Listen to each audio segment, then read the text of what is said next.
Hello everyone. आज के इस वीडियो में हम लोग फोटोसिंथेसिस के बारे में पढ़ने वाले हैं। तो सबसे पहले फोटोसिंथेसिस कहते किसे हैं? तो फोटोसिंथेसिस क्या होता है? प्लांट के जो ग्रीन पार्ट्स होते हैं वो CO2 और H2O का यूज़ करके कार्बोहाइड्रेट्स का फॉर्मेशन करते हैं, बेसिकली ग्लूकोज का। साथ में इस रिएक्शन में क्या होता है, बाय प्रोडक्ट के तौर पर हमारी O2 रिलीज होती है। तो फोटोसिंथेसिस के बारे में हम क्या लिखेंगे? फोटोसिंथेसिस क्या है? ऐसी process in which green parts में हमारी लीफ भी आ जाएगी और स्टेम का कुछ हिस्सा क्या होता है, ग्रीन होता है, तो वो पार्ट भी यहाँ पे फोटोसिंथेसिस को परफॉर्म करवाता है। In which green parts of the plants synthesize complete synthesise करेंगे कॉम्प्लेक्स ऑर्गेनिक फूड में क्या क्या सब्सटेंस आ जाएगा, जैसे कार्बोहाइड्रेट्स आ गए जिसमें हमारा बेसिकली ग्लूकोज आता है ना। तो organic food substances like carbohydrates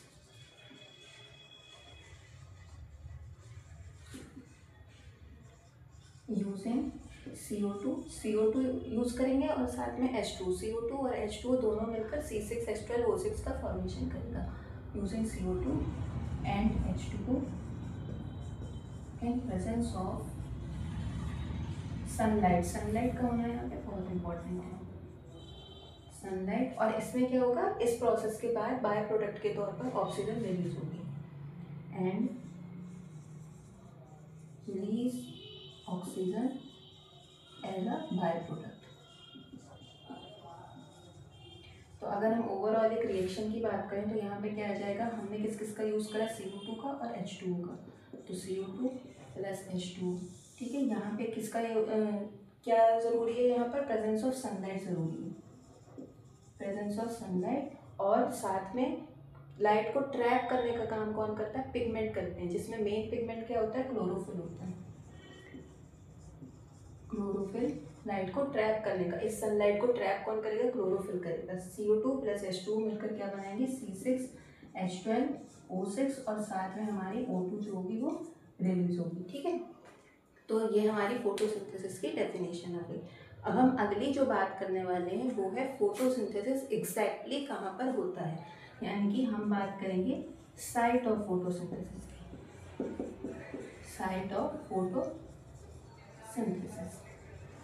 हमने यहाँ ऊपर देखा कि साइट क्या है फोटोसिंथेसिस की, ग्रीन पार्ट्स में फोटोसिंथेसिस परफॉर्म करवाई जा रही है। तो यहाँ पे क्या आ जाएगा, एक तो लीव्स आएंगी और साथ में ग्रीन वाला स्टेम आएगा, ग्रीन स्टेम वाला पार्ट, यहाँ पे ये फोटोसिंथेसिस परफॉर्म करवाई जाएगी। यहाँ पर हम एग्जांपल ले रहे हैं लीफ का, ठीक है। अब हम लीफ को लेकर चल रहे हैं। लीफ की अगर मैं एनाटॉमी की बात करूँ तो लीफ की एनाटॉमी किस तरीके की होती है, लीफ में सबसे पहले तो हमें क्यूटिकल लेयर देखने को मिलती है।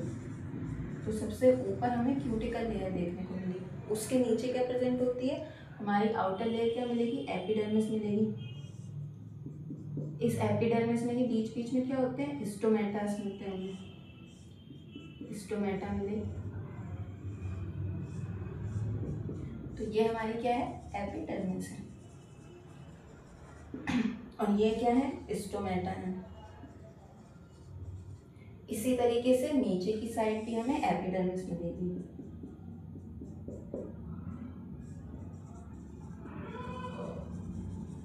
इसमें भी बीच बीच में स्टोमेटा मिलेंगे।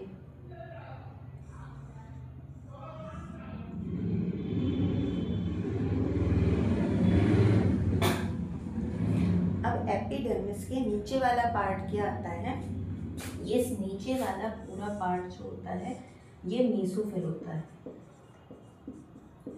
इस मेसोफिल में भी हमारी दो टाइप की सेल्स मिलती हैं हमें। दो टाइप की कौन कौन सी सेल मिलती हैं, ऊपर की साइड हमें पेरिसेट टाइप की सेल मिलती हैं,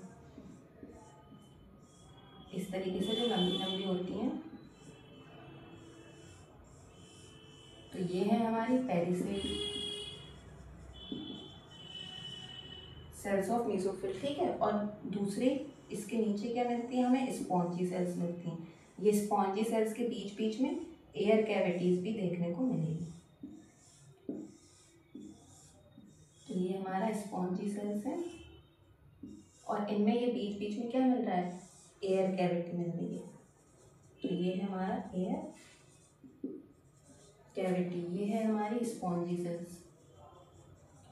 स्पॉन्जी और पेरिसेट दोनों क्या है, मेसोफिल के अंदर आ रही। एग्जैक्ट लोकेशन जो क्लोरोफिल की होती है, जो हमारा पिगमेंट है जो लाइट को ट्रैप करने का काम करेगा, वो पिगमेंट इन्हीं सेल्स में मिलता है, इन्हीं मेसोफिल की सेल्स में। तो इन सब के पास क्या होगा, क्लोरोफिल हमें देखने को मिलेगा। ये क्लोरोफिल पिगमेंट ही लाइट को ट्रैप करने का काम करता है। अब इस स्पॉन्जी सेल में भी बीच बीच में हमें क्या मिलते हैं, वस्कुलर टिश्यू के बने हुए बंडल्स देखने को मिलेंगे, यानी कि वस्कुलर बंडल देखने को मिलेंगे। जैसे जाइलम फ्लोएम जो हम पढ़ते हैं, जाइलम और फ्लोएम हमें यहाँ बीच बीच में देखने को मिलते हैं कहीं कहीं पर। अब देखिए, हमें CO2 की ज़रूरत थी, H2O की ज़रूरत थी। CO2 यहाँ स्टोमेटा से आ जाएगा, जो हमारा H2O था यानी वाटर ये जाइलम रूट एब्जॉर्ब करेंगे, रूट से जाइलम के थ्रू यहाँ पे पहुँच जाएगा, H2O हमें मिल जाएगा। साथ में हमें सनलाइट की ज़रूरत थी, सनलाइट ट्रैप करने का काम कौन कर रहा था, क्लोरोफिल। ये हमें क्लोरोफिल मिल गया। तो ये क्लोरोफिल लाइट को ट्रैप करेगा, जाइलम से वाटर आया और स्टोमेटा से CO2 आई। इस तरीके से हमें जो भी हमें सब्सटेंस चाहिए था इस रिएक्शन को परफॉर्म करवाने के लिए, वो हमें यहाँ पर मिल चुका है। तो अगर एग्जैक्ट साइट की बात करी जाए कि ये फोटोसिंथेसिस होती कहाँ है, तो लीफ के अंदर मेसोफिल सेल्स, और मेसोफिल सेल्स के अंदर जो हमारा, अगर ये एक मेसोफिल सेल है, मेसोफिल सेल ये किस तरीके की होगी, प्लांट सेल है। तो इसमें अगर देखा जाए, पहले तो बाहर सेल वॉल मिलेगी, अंदर क्या मिलेगी, सेल मेम्ब्रेन मिलेगी। और इसके अंदर क्या होगा, एक तो वैक्यूल देखने को मिलेगा, न्यूक्लियस देखने को मिलेगा और साथ में क्लोरोप्लास्ट देखने को मिलेगा। इस क्लोरोप्लास्ट में एक्जैक्टली हमारा क्लोरोफिल मिलता है। तो क्लोरोप्लास्ट के अगर स्ट्रक्चर की बात करें, तो क्लोरोप्लास्ट में भी हम क्या देखेंगे, देखिए ये क्लोरोप्लास्ट है। क्लोरोप्लास्ट कैसा होता है, डबल मेम्ब्रेनस होता है। तो ये क्या है, आउटर मेम्ब्रेन है, ये इसकी इनर मेम्ब्रेन है। और इसके क्लोरोप्लास्ट के स्ट्रक्चर में हमें क्या देखने को मिलते हैं, थाइलेकॉइड्स देखने को मिलेंगे। तो ये अगर एक बनाए तो ये एक क्या है, थाइलेकॉइड है। और इसी तरीके से थाइलेकॉइड एक के ऊपर एक अगर इकट्ठे हो जाते हैं तो इन्हें हम क्या बोलते हैं, ग्रैना बोलते हैं।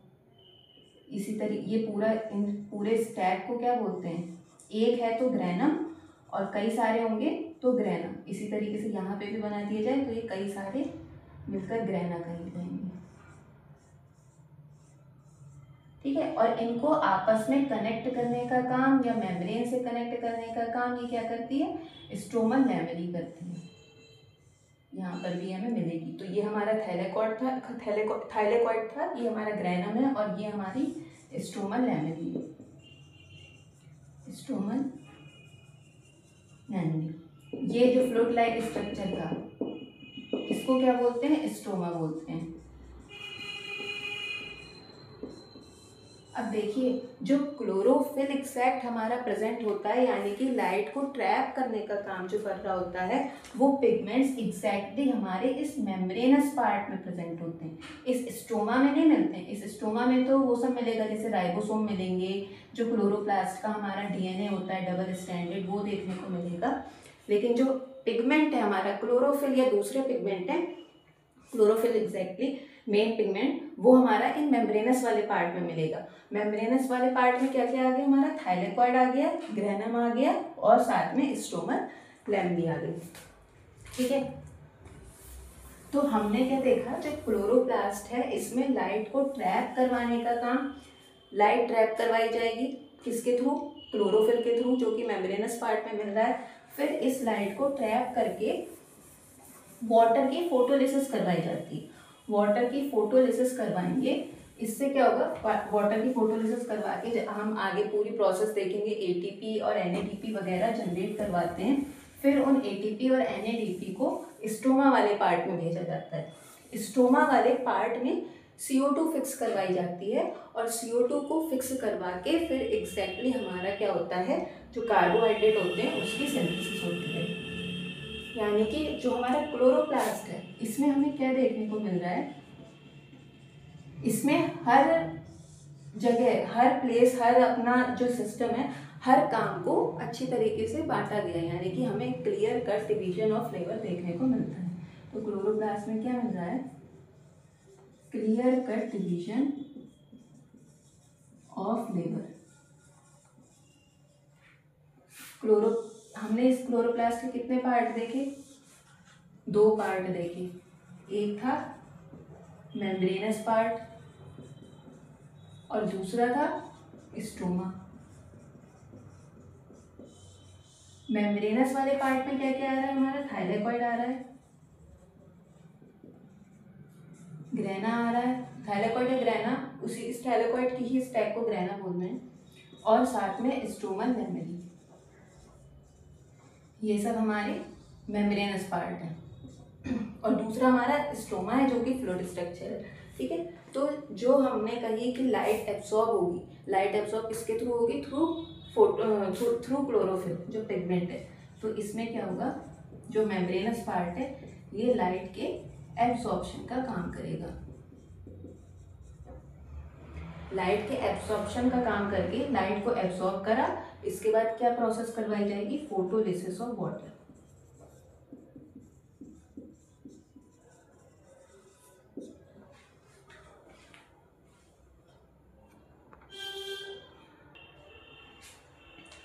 तो वाटर की फोटोलिसिस होने से यहाँ पे ऑक्सीजन रिलीज होती है। तो इससे क्या होगा, रिलीज ऑफ ऑक्सीजन, जिससे आगे हम प्रोसेस देखेंगे किस तरीके से ATP एंड NADPH की सिंथेसिस होगी। अब क्या होता है, ये ATP और NADPH इस स्ट्रोमा वाले पार्ट में भेजे जाते हैं। ठीक है, तो अब क्या होगा, ये अभी तक जितने हमने प्रोसेस देखी जो इस मेम्ब्रेनस पार्ट में हो रही थी, ये सारी लाइट रिएक्शन के अंदर आती है।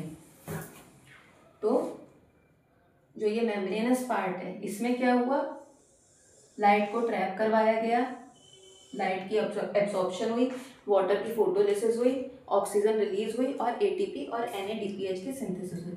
इन सब के लिए हमें लाइट की जरूरत है, तो इनको क्या बोलेंगे, लाइट रिएक्शन। अब ये ATP और NADPH इनको पहुंचाया जाता है स्ट्रोमा के अंदर। स्ट्रोमा के अंदर इनका यूज करके क्या करवाया जाएगा, CO2 को फिक्स किया जाएगा। यानी कि CO2 फिक्सेशन करवाई जाएगी, इसलिए टू फॉर्म कार्बोहाइड्रेट्स।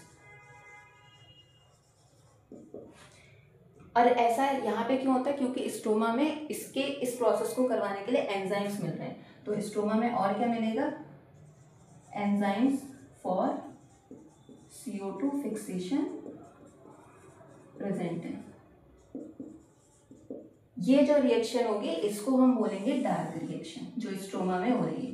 यानी कि लाइट रिएक्शन हमारी कहाँ पे हुई, जो मेम्ब्रेनस वाला पार्ट है वहाँ पे लाइट रिएक्शन हो रही है, और डार्क रिएक्शन कहाँ पर हो रही है, स्ट्रोमा में हो रही है।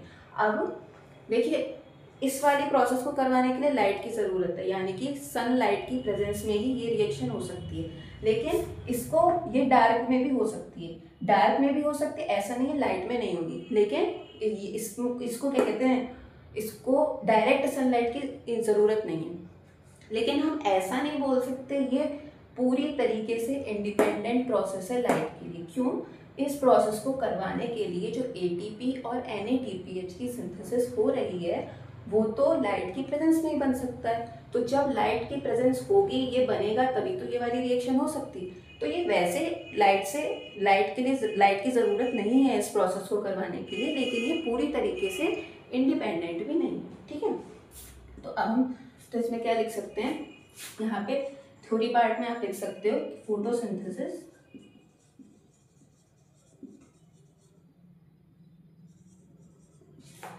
includes series of chemical reactions which are carried out in chloroplast. ठीक है, और क्लोरोप्लास्ट में भी एग्जैक्टली कहाँ पे होती हैं? क्लोरोप्लास्ट में भी जो हमारी लाइट रिएक्शन हो रही है, लाइट रिएक्शन होगी वो मेम्ब्रेनस पार्ट में हो रही है, और जो डार्क रिएक्शन हो रही है वो हमारी स्ट्रोमल पार्ट में हो रही है, स्ट्रोमा। तो अभी हमने क्या देखा है? अभी तक हमने साइट ऑफ फोटोसिंथेसिस देखा है। इसके बाद हम एक एक करके, सबसे पहले तो हम पिगमेंट्स के बारे में पढ़ेंगे। पिगमेंट्स कौन कौन से होते हैं? हम वैसे तो बेसिकली एक मेन क्लोरोफिल की बात करते हैं, लेकिन उसके अलावा भी पिगमेंट्स होते हैं, तो हम इसके बाद पिगमेंट्स देखने वाले हैं। और उसके बाद हम एक एक करके ये सारे रिएक्शंस को देखेंगे, किस तरीके से ATP NADPH का फॉर्मेशन होता है, स्ट्रोमा वाले पार्ट में CO2 को किस तरीके से फिक्स किया जाता है। तो आज के लिए इतना ही, थैंक यू।